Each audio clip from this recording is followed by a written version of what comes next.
So as promised, the winner of the Bella Buster Challenge would get one request. In this case, it's a video request from TheChrisPhoenix, who I'm sure most of you are familiar with. I know a few people found this channel because of his recommendations and mentions last year that have stuck around, so he should be no stranger to most of you, and if he is, well then what the hell's wrong with you? Go subscribe to him right now.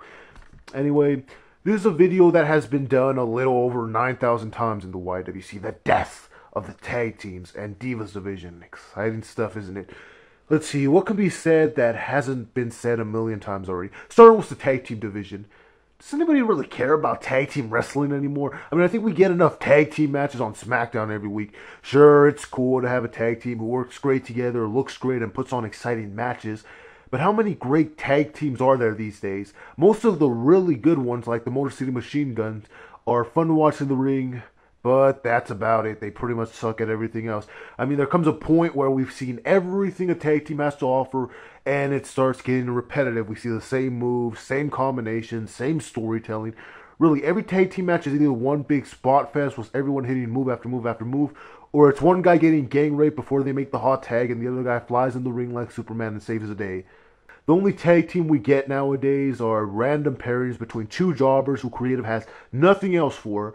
Now, that has worked before. Look at Beer Money, look at Miz and Morrison, but eventually every tag team at some point has to break up, and 90% of the time, either one or both of them fail in their singles career and get released.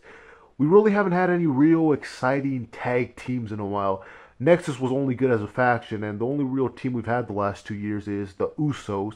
I mean, I think teams like Ziggler and Thwagger work because they're a tag team when they need to be. But they never have to break up because they can branch out whenever they want into singles competition and go after singles titles, and they still have their alliance there.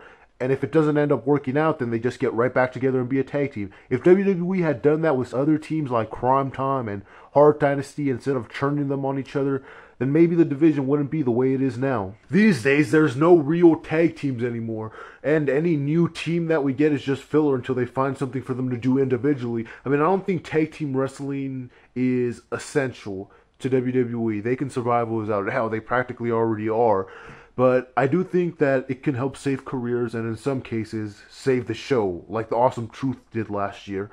Now, as far as the Divas division, this is something that I've talked about a quadrillion times. For one, all the Divas are sexy as hell. Okay, maybe not all of them. But I don't think it's really all the Divas' fault for what the division has turned into today. There's things that I think have killed the Divas and made the division what it is. And one of them being the PG rating. I'm not one of those people who says, oh, PG is the death of wrestling. Because if they were to go TV-14 tomorrow, I don't think anything would change at all. But I think the Divas division is one of the things that has suffered because of the PG WWE. I mean, what was it that got Divas like Tori Wilson, Sable, and Trish Stratus over back in the day? They were allowed to be sexy, show off their assets, and make all the men go crazy. And you can argue all you want, but the fact is, fans cared way more to see Tori Wilson make out with Sable than they did to see Molly Holly have a 5-star Divas match with Ivory. And even more recently, Divas like Candice Michelle, Kelly Kelly, and the Beautiful People became fan favorites for reasons other than their wrestling skill. Meanwhile, internet favorites such as Fail Kim had a harder time getting over.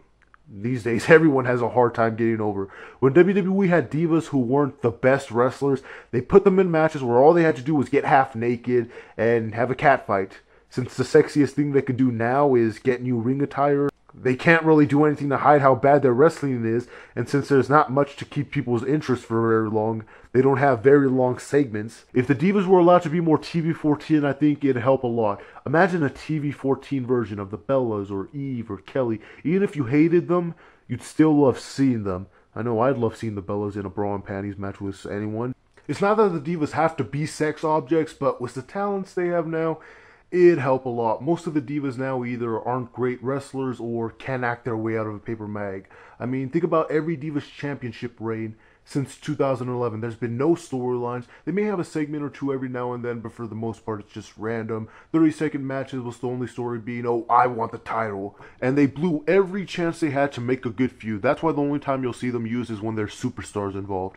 I guess that's why people made such a big deal about Karma, because even though she'd be a female version of Brodus Clay, at least it'd be something for the Divas.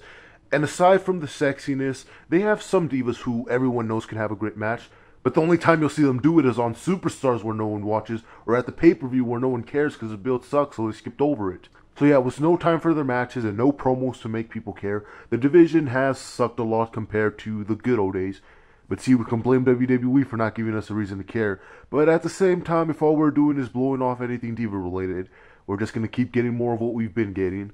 It does look like they're trying to do more to get the Divas noticed by involving them with Superstars, which helps. I mean, they have a lot of potential there. Oh, wait, I shouldn't say that, because having potential means they're already great. I mean, that's why Tamana's so great after all, right?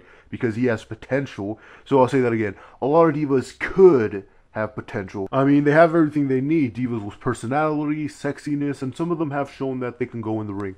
All they need is support from the WWE and the fans, and who knows how great they can be. They just need to stop being held back and restricted. I mean, look what TNA did with their women when they let them go all out. I could go on about this forever, but I don't like making videos longer than 8 minutes, so this should do for now. So you can let me know your thoughts on the divisions, if you agree or disagree, and all that good stuff. Anyway, thanks to TheChrisPhoenix for the video request, and if you have any video request of your own, whether it's wrestling related or not, I'll be doing little games in my Raw reviews for that. So until next time, this has been MTO with the MTO Mar review saying yada yada yada, blah blah blah, the end.